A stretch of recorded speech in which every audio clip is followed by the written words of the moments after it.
हाय, कैसे हैं आप? हम उम्मीद करते हैं कि आप एंजॉय कर रहे होंगे लाइफ का और मज़े ले रहे होंगे। तो आज हम हाजिर हैं आपके सामने और पढ़ाने जा रहे हैं आपको एक्सरसाइज 1.3 और उसके कॉन्सेप्ट के बारे में। एक्सरसाइज 1.3 से पहले कुछ कॉन्सेप्ट हैं, वो हम इस वीडियो में आपको बताने जा रहे हैं। हम 11th क्लास का मैथ पढ़ रहे हैं और इस वीडियो में सबसे पहले जो हम आपको बताएंगे वो बता रहे हैं सबसेट के बारे में। एक कॉन्सेप्ट है, बड़ा इंटरेस्टिंग है। सेट में पढ़ेंगे, फिर आगे रिलेशन में मदद मिलेगी हमें। तो बेहतर है कि हम इसमें सेट में ही हमारे पास सबसेट है तो हम सबसेट को अच्छे से समझ के चलें, क्योंकि रिलेशन और फंक्शन में हमें बहुत मदद मिलने वाली है। यहाँ से कहा है कि अब देखो, यहाँ पे आपके पास एक बार तो यहाँ ए है और एक बार यहाँ ए है, कैपिटल में है। तो यहाँ पे इसका मीनिंग क्या निकल रहा है और यहाँ पे इसका मीनिंग क्या है, तो मैं आपको बता दूं। यहाँ तो ये सेट का काम कर रहा है, ये जो आपका ए है वो एक तो सेट का काम कर रहा है। यहाँ सिंपली इसका मतलब है एक, जो ए का मीनिंग होता है। तो आपके पास एक सेट है ए, वो कह रहे हैं कि उसको सबसेट कहा जाता है। कब कहा जाता है? एक दूसरे सेट बी का। तो हमारे पास एक सेट है ए और एक दूसरा सेट है हमारे पास बी। इनका कहना है कि इस सेट ए को सबसेट कहा जाएगा बी का। कब? वो दूसरी लाइन में बताया, अगर हर एलिमेंट पहले सेट का, लिखा हुआ है, मुझे कोई अथॉरिटी नहीं अपने पास से बताने की। क्या लिखा हुआ है? If every element of A, अगर इस सेट का हर element is also an element of B. सीधी सी बात क्या है, इस सेट का हर एलिमेंट अगर आपको सेट बी में भी मिल जाता है तो बहुत आसान सी बात है कि आप कहोगे जो ए है वो बी का एक सबसेट है। एग्जांपल लेते हैं, एग्जांपल से बातें अच्छे से हमें समझ में आएगी। सपोज करो मैंने एक सेट लिया है यहाँ पे ए, ये वाला सेट लिया है। कितना लिया है मैंने? 1 लिया है, 2 लिया है। ये हमारे पास एक सेट है। और बी हमने एक सेट लिया है, बी हमारे पास क्या है? 1 है। और बी में हमने 2 रखा है और हमने एक एलिमेंट 3 रखा है। तो डेफिनेशन क्या कहती है? डेफिनेशन ये कहती है कि पहले सेट का हर एलिमेंट अगर दूसरे सेट में मिल रहा है, बी सेट में मिल रहा है, तो जो पहला सेट है ये दूसरा सेट का सबसेट है। कितनी आसान सी बात है। अब मैंने देखा कि 1 जो है ए सेट में भी है और 1 बी सेट में भी है। मैंने देखा 2 ए सेट में भी है और 2 इस सेट में भी है। इसका मतलब ये है कि ए जो है वो सबसेट है बी का। ये सबसेट का साइन है, आप अच्छे से नोट कर ले। इस तरीके से सबसेट का साइन लगाया जाता है। इस बात को ऐसे लिखा जाएगा। क्या बी जो है वो ए का सबसेट है? मेरी बात को समझना। क्या हम ऐसा लिख सकते हैं बी सबसेट ए? इसका मीनिंग तो ये है कि बी सबसेट ए है। अब हमें देखना है कि बी के अंदर जितने एलिमेंट हैं, क्या ये सारे एलिमेंट ए में हैं? हमने गौर किया कि हमें 1 भी मिल जाएगा, 2 भी मिल जाएगा, बट 3 जो है वो ए में नहीं मिल रहा। इसका मतलब ये है कि जो बी है वो ए का सबसेट नहीं है। अगर सबसेट नहीं है तो आपको बस ऐसे लाइन खींच देनी है। और अब ये जो साइन अब ये साइन जो आपके पास इस तरह से बन के आया, इसका मतलब है सबसेट नहीं है। इसका मतलब है सबसेट है। तो ये आसान सी बात है सबसेट की। एक और एग्जांपल लेते हैं, चीजें क्लियर होंगी आपको। इसको हमने रब किया।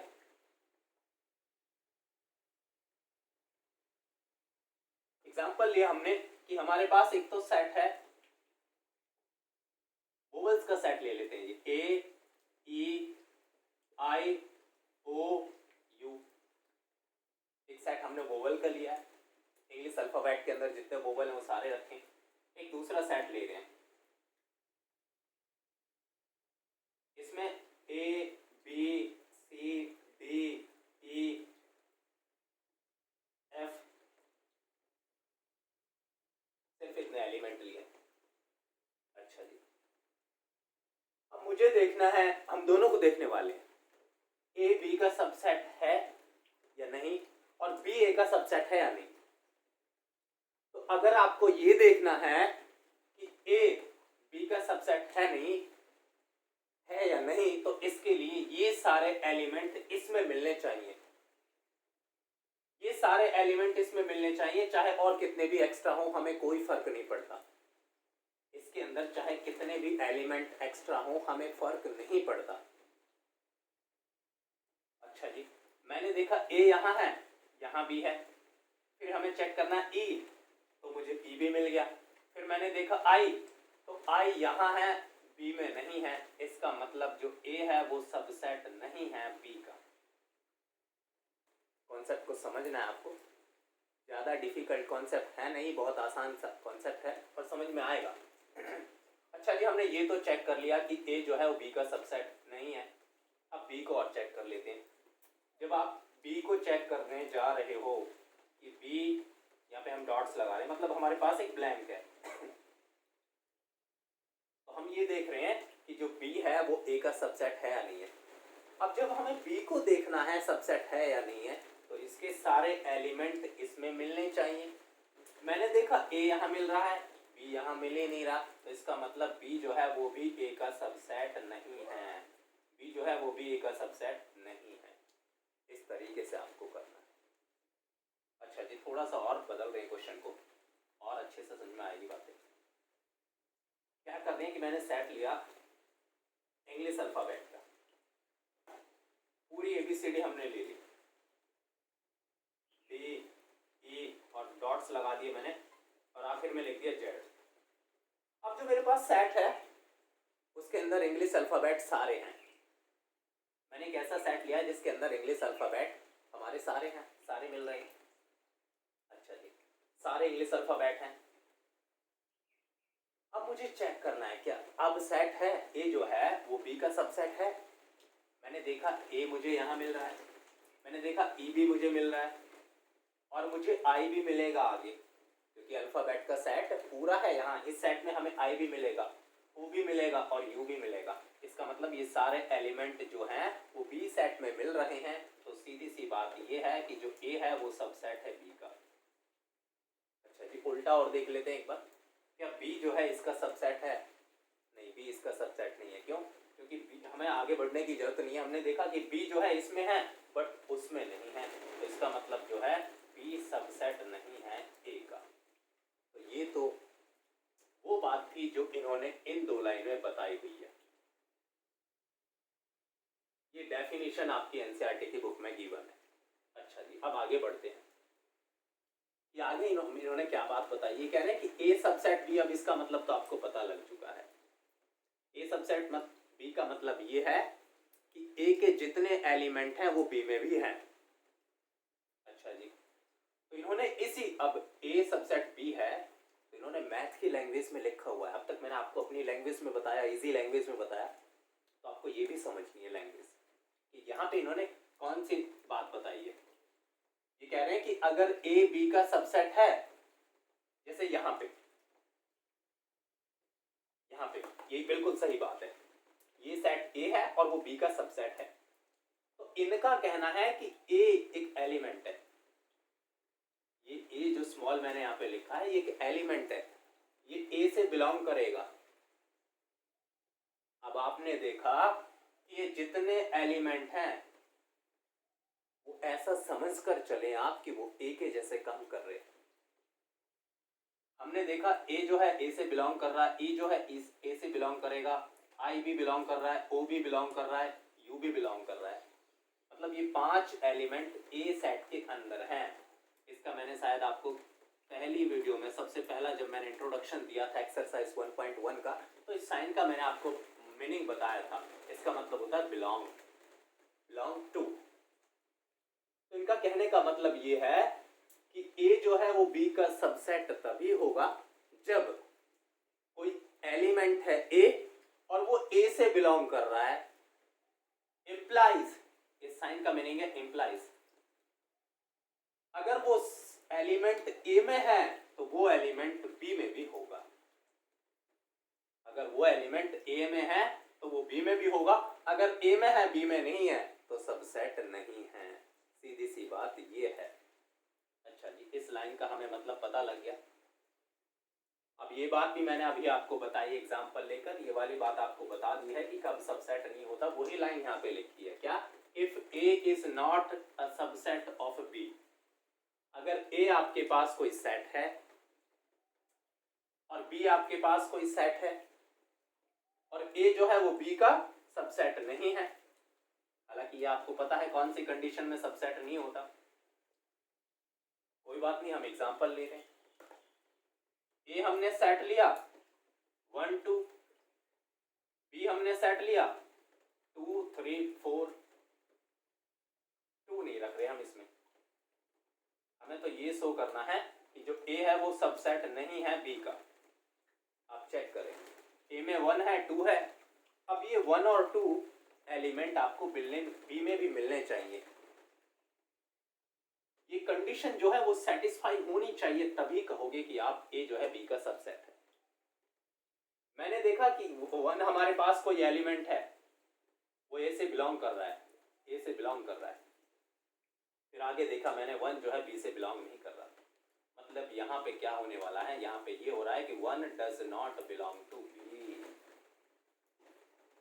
एक 1 जो एलिमेंट है वो ए में तो है बट 1 बी में नहीं है, तो इसका मतलब सबसेट नहीं है। और मेरे विचार से आपको ये बात अब अच्छे से समझ में आ गई होगी कि इसका मतलब क्या है। तो अगर सबसेट नहीं है, यहाँ पे क्या लिखा हुआ है, दूसरी लाइन में लिखा हुआ है A is not a subset of B, B का सबसेट नहीं है, तो इस तरीके से इसको लिखा जाता है। ये लाइन हमारी क्लियर है, ये क्लियर हो चुकी है। तीसरी की बात करते हैं। तीसरी लाइन बड़ी इंटरेस्टिंग है, बहुत कुछ सीखने को मिलने वाला है। ये कह रहे हैं कि ए जो है वो बी का सबसेट है और बी जो है वो सी का, बी जो है वो सबसेट है ए का, मतलब उल्टा है, ए भी बी का सबसेट और बी भी ए का सबसेट है। तो इसका मतलब है टू वेज इंप्लाइजेशन बोलते हैं इसको। तो इसका मतलब ये हो जाएगा कि ए जो है वो बी के इक्वल है। शायद बात नहीं आई, समझ में आएगी। मान लो मैंने एक सेट लिया है ए 1 2 3, एक दूसरा सेट लिया है मैंने बी 1 2 3।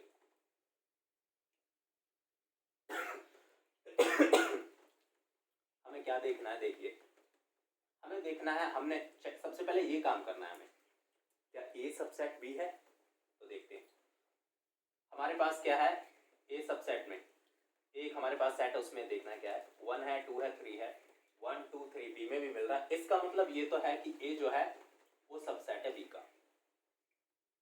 अब एक बार उल्टा और चेक करना है, मैंने देखा कि बी के अंदर 3 एलिमेंट है और वो तीनों एलिमेंट ए में भी मिल रहे हैं, तो बी सबसेट है ए का।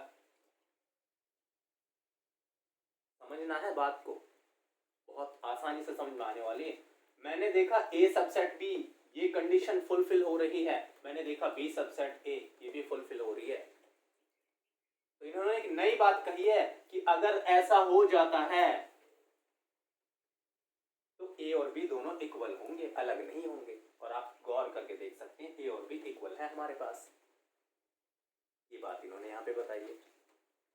तो ये बात आपको ऐसे भी याद रखनी है कि अगर दोनों सेट इक्वल हैं तो ए बी का सबसेट होगा, बी ए का सबसेट होगा। और दूसरे तरीके से इसी बात को आप ऐसे भी याद रखें कि अगर ए बी का सबसेट है और बी ए का सबसेट है तो दोनों सेट भी आपके इक्वल होंगे, दोनों सेट आपके कैसे होंगे, इक्वल। अच्छा आगे बढ़ते हैं, ये हमारा हो चुका है, इसकी बात करते हैं। Every set A is a subset of itself. अब यहाँ पे जो 2 लाइनें हैं ये मैं आपको समझाने जा रहा हूं।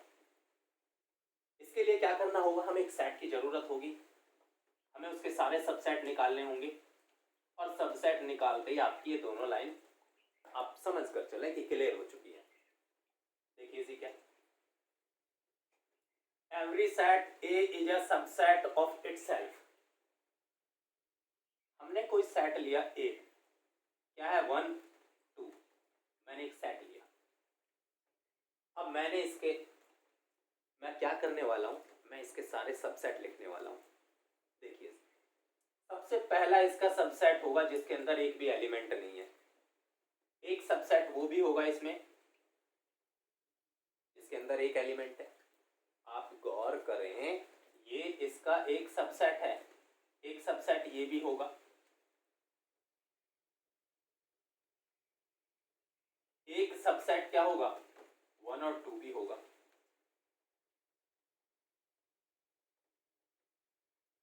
क्यों होगा?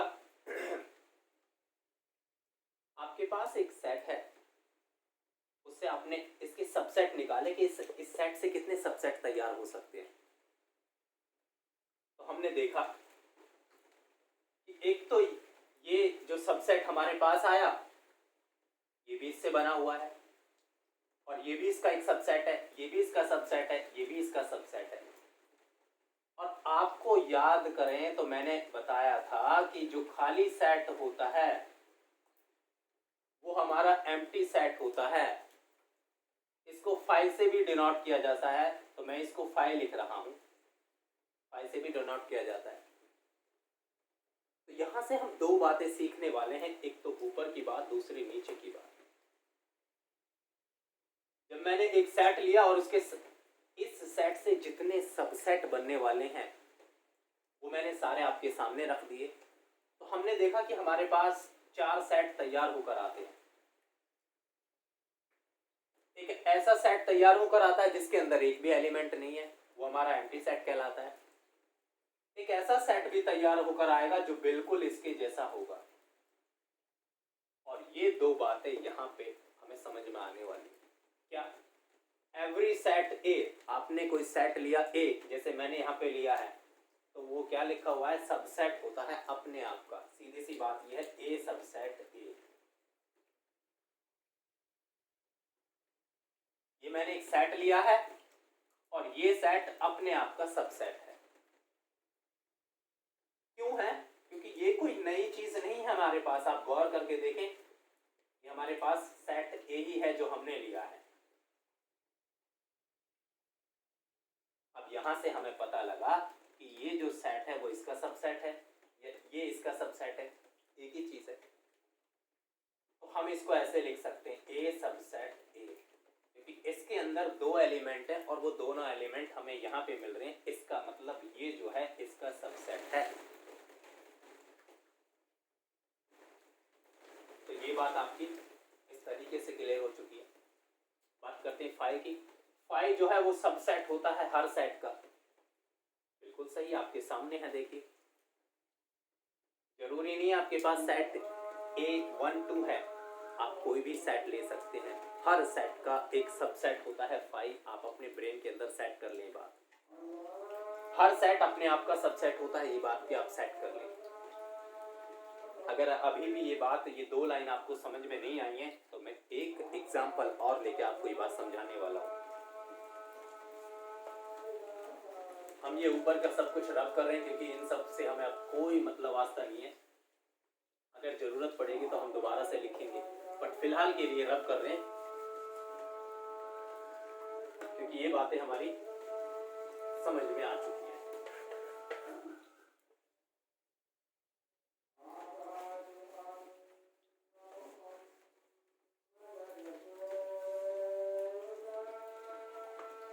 हम ये 2 बात आपको फिर से दोबारा बताने जा रहे हैं। क्या है 2 बातें? आप क्या करें, सेट लिया आपने 1 2 3, एक सेट लिया आपने, या सेट लेते हैं हम क्या, वोवेल का सेट लेते हैं, अल्फाबेट का सेट लेते हैं। नंबर का तो हमने यहाँ पे लिया है, हम वोवेल का सेट लेते हैं। A B C. वोवेल भी नहीं, सिर्फ 3 एलिमेंट रखते हैं। अगर वोवेल हमने लिया तो 5 एलिमेंट है और सबसेट बहुत ज्यादा बनने वाले हैं। हमारे पास एक सेट है ए और उसके अंदर कुछ एलिमेंट है। अब इससे हमें सबसेट बनाने हैं, इससे हमें सेट बनाने, क्योंकि इससे एक सेट तो ये बन जाएगा जिसके अंदर एक भी एलिमेंट नहीं होगा। एक सेट ये बनेगा जिसमें एक एलिमेंट ए होगा। एक सेट ये बनने वाला है जिसमें सिर्फ बी होगा। एक सेट ये बनेगा जिसके अंदर सिर्फ सी होगा। एक आपका सेट ये बनेगा जिसमें ए भी होगा। एक सेट आपका ये बनने वाला है जिसमें बी सी होगा। एक सेट आपका ये बनने वाला है जिसमें ए सी होगा। और एक सेट ये भी होगा जिसमें तीनों एलिमेंट हो। आप गौर करें, बातें आपको समझ में आएंगी, चीजें समझ में आएंगी, कॉन्सेप्ट क्लियर होंगे। हमने एक सेट लिया है और क्या किया, उसके सबसेट लिख दिए, या ऐसे आप कहें कि इसी से हमने कुछ सेट बना लिए हैं आपके सामने। तो एक सेट तो ऐसा है जिसके अंदर एक भी एलिमेंट नहीं होगा और इसको हम डिनोट करते हैं फाई से। और एक सेट आप आखिर में ये चेक करके बताएंगे कि वो सेट जो हमें मिलने वाला है वो बिल्कुल इसके जैसा होगा। तो यहीं से तो हम ये दो बातें कहते हैं कि हर सेट अपने आप का सबसेट होता है, हर सेट अपने आप का सबसेट होता है। तो मैंने अगर इस सेट की बात करी तो ये हमारे पास एक सेट है, ये अपने आप का सबसेट है। क्यों है सबसेट, आप चेक करके देखें। ये हमारे पास जो है कोई कुछ और नहीं, ए ही मिल रहा है हमें। ए बी सी तीन एलिमेंट है और इसमें भी ए बी सी है, तो इसको हम ए का नाम दे सकते हैं। तो अगर ये ए है, ये ए है हमारे पास, तो ये सबसेट किसका है? अभी तो देखा हमने इसका सबसेट है। सबसेट होने के लिए क्या जरूरी है कि इसके अंदर जितने एलिमेंट है वो इस सेट में मिलने चाहिए। हमने देखा इसके अंदर जितने एलिमेंट है वो सारे इसमें हैं, इसका मतलब ये ए जो है, ये वाला ए इस ए का सबसेट है और दोनों सेट इक्वल ही हैं।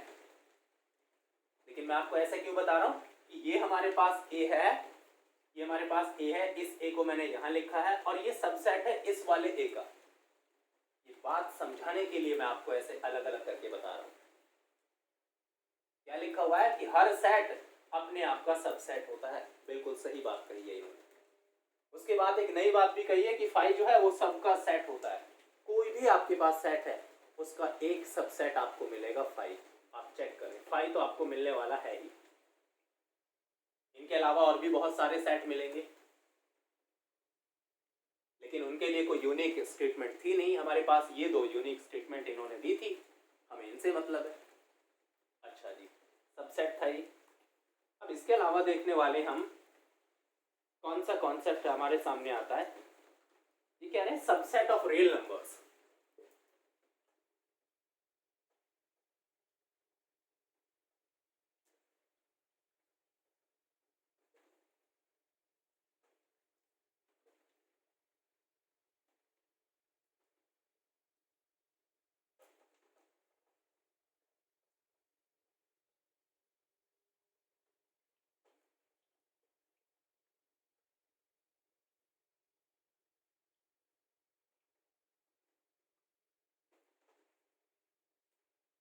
Subset of real numbers. अब सबसेट ऑफ रियल नंबर समझने के लिए मेरे विचार से आपको ये पता होना चाहिए कि रियल नंबर्स क्या होते हैं। सीधी सी बात है, आपको ये पता होना चाहिए कि रियल नंबर्स क्या होते हैं। और मैं आपको याद दिला दूं,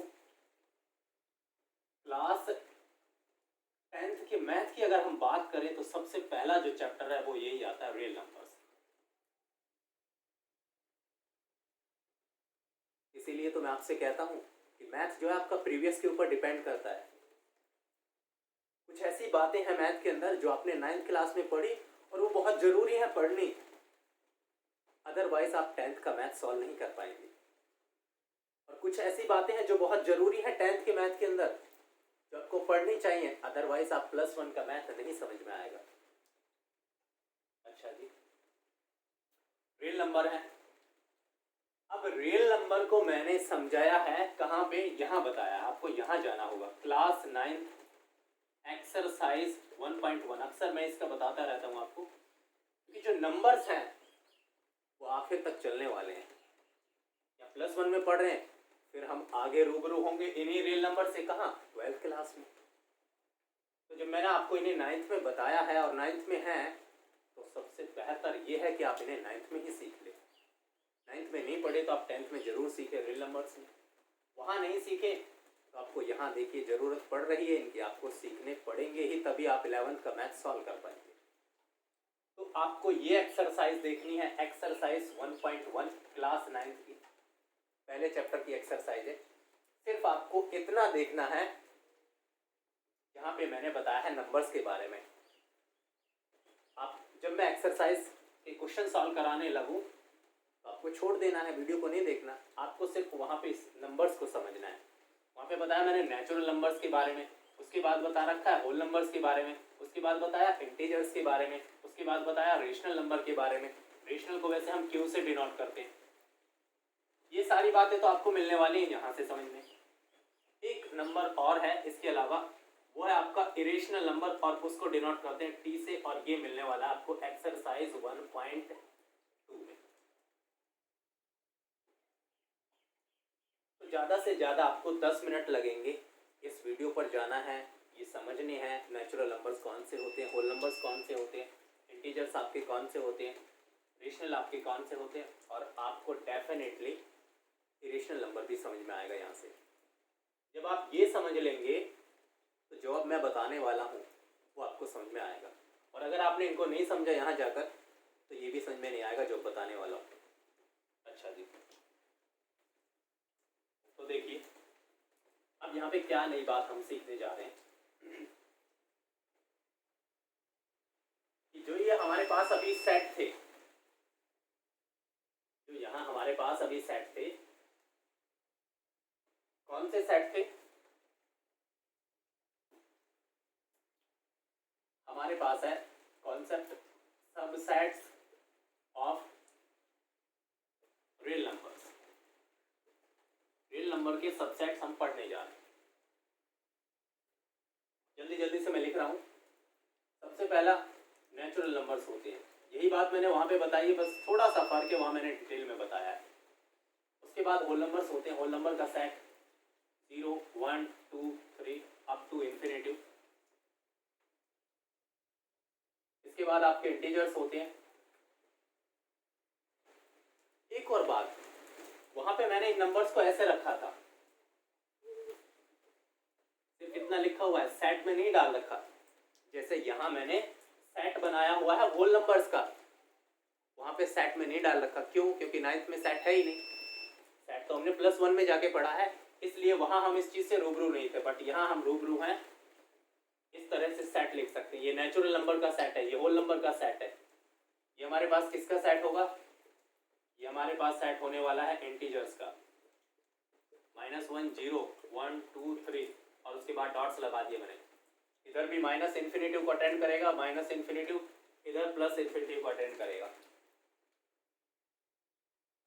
नेचुरल होल इंटीजर्स। इसी तरीके से आपका जो अगला नंबर है वो आपका होता है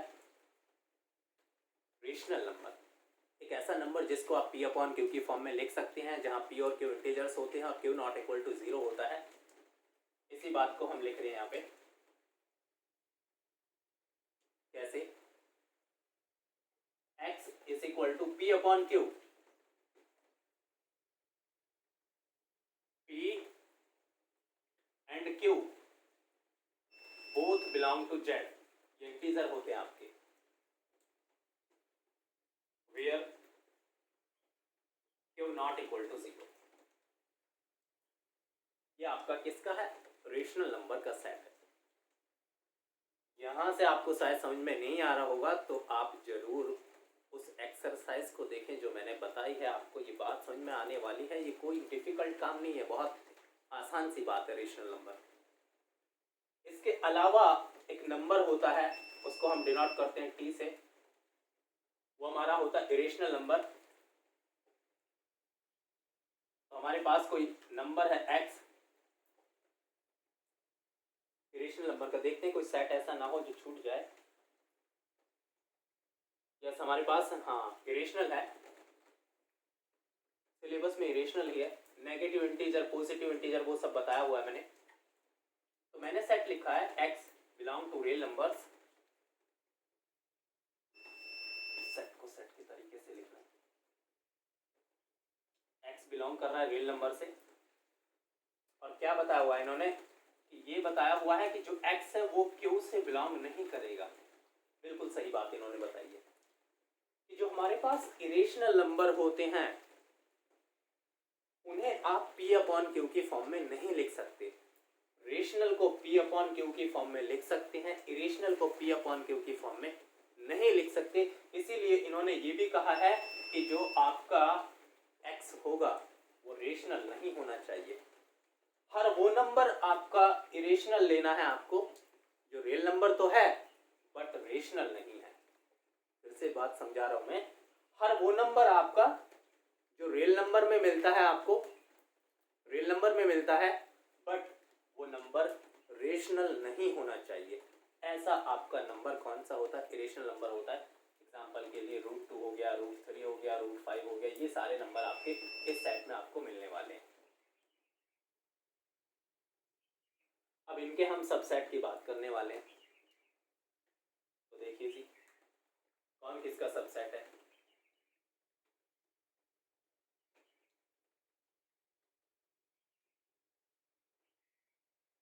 मैंने देखा ये सारे एलिमेंट मुझे इसमें मिल रहे हैं, इसका मतलब ये इसका सबसेट है।